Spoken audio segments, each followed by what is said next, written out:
Намираме се в иконната зала, където са представени творби на българските, да ги наречем, и други християнски художници от края на 15 до края на 19 век.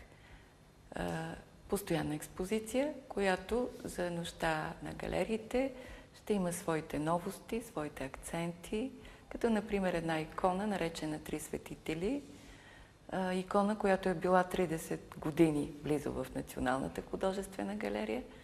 Върнахме преди няколко години при нас, реставриране, и тя ще бъде един от акцентите, които ще представим в тази годишната нощ на галериите и музеите.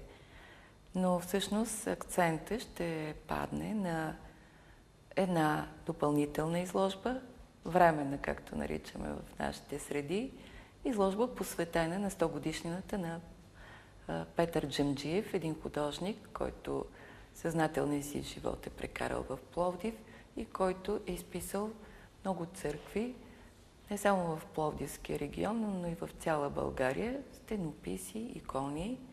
Един човек, който е наследник на Велчо Джемджията, революционер, загинал поради заверата, която е направил, наречена на неговото име Велчова завера. И всъщност Петър Джемджиев е негов наследник.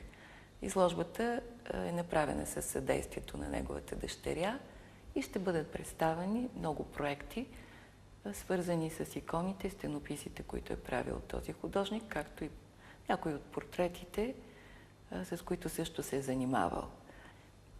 Каня всички да ни гостуват в тази нощ и всичко това, което ви казах, е в името на красотата, на запазването на българската култура и, разбира се, най-вече с любов към Пловдив.